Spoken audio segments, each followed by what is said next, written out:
সপ্তম শ্রেণীর প্রিয় শিক্ষার্থীরা, আশা করি সবাই ভালো আছো। আজকের এই ভিডিওতে আমি তোমাদের গণিত বইয়ের বীজগাণিতিক রাশি সমীকরণে অনুশীলনী 1 নম্বর অঙ্কের সমাধান করব। বলছে দ্বিঘাত সমীকরণ গঠন করো এবং কাগজ কেটে সমাধান করো। তো আমরা কাগজ কেটে সমাধান না করে আমরা শুধু সমীকরণগুলো গঠন করে এর মান নির্ণয় করব। 1 নম্বর অঙ্কে বলছে যে রাকার কাছে যত টাকা আছে তার বন্ধুর কাছে তার চেয়ে আরও 10 টাকা বেশি আছে। দুজনের টাকার গুণফল 119 হলে কার কাছে কত টাকা আছে? রাকার কাছে যত টাকা আছে তার বন্ধুর কাছে তার চেয়ে 10 টাকা বেশি আছে। তাহলে প্রথমে আমাকে, যেহেতু আমি সমীকরণ অঙ্ক করতেছি, সমীকরণে একটা চলক ধরে নিতে হবে। এই জন্য 1 নম্বর দিয়ে প্রথমে আমরা ধরে নেব, দেখব, মনে করি রাকার আছে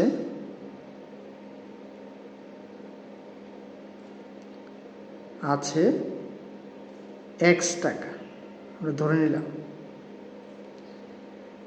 এবার নিচে লিখতে পারি তার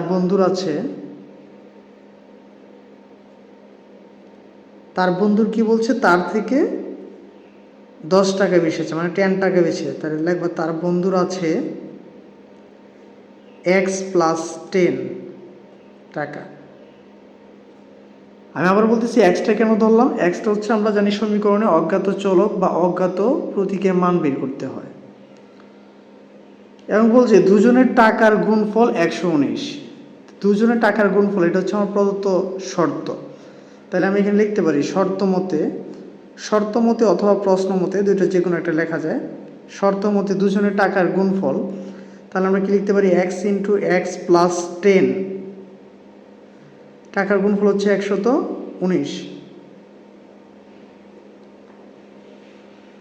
আমরা এখানে এক্স দ্বারা যদি গুণ করি, এক্স দ্বারা এক্স স্কোয়ারকে গুণ করলে হয়ে যাবে হচ্ছে, এক্স দ্বারা এক্সকে গুণ করলে হবে এক্স স্কোয়ার, প্লাস এক্স দ্বারা 10কে গুণ করলে হচ্ছে 10x ইকুয়াল হচ্ছে 119, বা x square plus 10x minus 119 equal হচ্ছে কি 0। ঠিক আছে। তো এই যে 119 এখানে আছে, আমার কি করতে হবে, 119কে এখানে আসলে ভাঙতে হবে। ভেঙে মাঝে যে সংখ্যা 10 বানাইতে হবে। অর্থাৎ এখানে মিডল ফ্যাক্টর নিয়ম অনুযায়ী, মিডল ফ্যাক্টরটা হচ্ছে মিডল ফ্যাক্টর, মানে মাঝের সংখ্যা বানাইতে হবে লাস্ট সংখ্যাকে ভেঙে। লাস্ট যে সংখ্যাটা থাকবে এই সংখ্যাটাকে ভেঙে আমরা মাঝের সংখ্যা বানাবো। ঠিক আছে।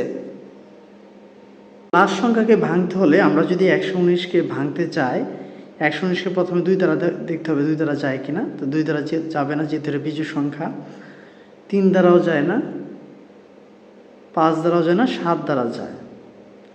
যেমন 7 একে 7, 7 7 49, তাহলে 17 এবং 7। অর্থাৎ এগুলোর আমরা 119কে ভাঙলে 17 এবং 7 পাই, এবং এই 17 এবং 7 এর গুণফল হচ্ছে 119, আর 17 থেকে 7 বাদ দিলে হচ্ছে 10।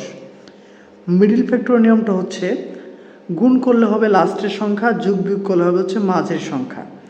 তাহলে আমরা এটাকে এভাবে লিখতে পারি, এক্স স্কোয়ার প্লাস ব্র্যাকেট দিয়ে লিখলাম 17 মাইনাস হচ্ছে 7 ইন্টু এক্স মাইনাস 119 ইকুয়াল হচ্ছে 0।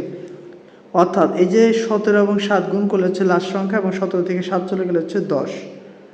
এ হচ্ছে মাঝের সংখ্যা, এটার নাম হচ্ছে মিডল ফ্যাক্টর। এবার আমরা যদি এই দুইটা থেকে এই এক্স দ্বারা এই দুইটাকে গুণ করি, তাহলে প্রথম হচ্ছে 17-এর সাথে এক্স গুণ করলে হচ্ছে 17x মাইনাস 7x, বা 7x মানে 17x minus 7x minus 119 equal হচ্ছে 0। এখানে কেন মাইনাস হলো? কারণ এই প্লাসে মাইনাসে মাইনাস। এবার আমরা হচ্ছে এই দুইটার মধ্যে থেকে কমন নেব, দেখবো এই দুইটার মধ্যে কি কমন যায়। তাহলে এই দুইটার মধ্যে কমন যায় হচ্ছে এক্স। যদি এক্স কমন নেই, তাহলে এখানে থাকে হচ্ছে এক্স প্লাস 17 মাইনাস, এখানে যেহেতু এক্স নাই তার মানে সংখ্যা কমন নিতে হবে, কারণ আমরা জানি 119কে ভেঙে 7 আর 17 পাওয়া যায়। তাহলে এখান থেকে যদি আমরা 7 কমন নিই, মানে 7 কমন নিয়ে যায়, তাহলে থাকবে হচ্ছে এনে থাকবে হচ্ছে এক্স এবং এই মাইনাসে মাইনাসে এখানে হয়ে যাবে হচ্ছে প্লাস। এবার 7 দ্বারা যদি 119কে ভাগ করি তাহলে যাবে কি 17। তো মিডল ফ্যাক্টরের আরেকটা বিশেষ দিক হলো যে এই যে মাঝের দুইটা সংখ্যা সবসময় মিল থাকবে। যদি মাঝের দুইটা সংখ্যা মিল থাকে তার মানে আপনি ধরে নিতে হবে মিডল ফ্যাক্টর হয়েছে, আর না হলে তো হয় নাই। তো এখন এই লাইনের মধ্যে আসলে কমন কি যায়, এখানেও আছে x+17, এখানেও আছে x+17, তাহলে আমরা লিখতে পারি x+17, আবার লিখতে পারি কি x-7 ইকুয়াল হচ্ছে কি 0। তো এখানে যেহেতু আমাকে পদ আছে দুইটা, তাহলে একবার লিখতে পারি হয় x+17 ইকুয়াল হচ্ছে 0 অথবা x-7 ইকুয়াল হচ্ছে 0। কেন 0 লিখলাম? কারণ এখানে 0 দুইটার মধ্যে কি আছে 0 আছে। তো বাই x ইকুয়াল এখানে হয়ে যাবে কি -17। তো সমীকরণে যেহেতু আমরা মান বের করতেছি, এখানে মাইনাস মানটা কি হবে না, গ্রহণ হবে না। তাহলে আমাকে লিখে দিতে হবে কি এটা গ্রহণ নয়, মাইনাস মানগুলো গ্রহণযোগ্য নয়। আমরা এখানে লিখতে পারি বাই x ইকুয়াল হচ্ছে 7। এবার আসো যে আমরা x কি ধরছিলাম, রাখার টাকা, মনে করি রাখার আছে x টাকা, তাহলে x এর বদলে আমরা মান কত পেলাম 7। তাহলে আমরা লিখতে পারি সুতরাং রাখার আছে 7 টাকা।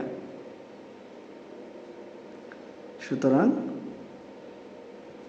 রাখার আছে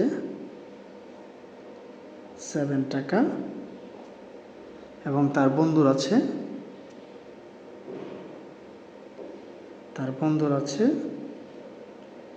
7 + 10, মানে তার থেকে আর 10 টাকা বেশি, তার মানে কি 17 টাকা। দেখো এটা কিন্তু আবার টাকার সাথে আমরা যদি মিলাই তাহলে সব কিন্তু মিলে যাবে। কীভাবে মিলে যাবে বলছে যে দুজনের টাকার গুণফল কত 119, তাই 7 এবং 17 এই দুইটার গুণফল কত হয়ে যাবে 119। এবং কার কাছে কত টাকা আছে তাহলে আমরা বের করতে পারলাম যে রাখার আছে কত টাকা 7 টাকা এবং রাখার বন্ধু আছে কত টাকা 17 টাকা। তো আশা করি 1 নম্বর অঙ্কটা তোমরা বুঝতে পেরেছো।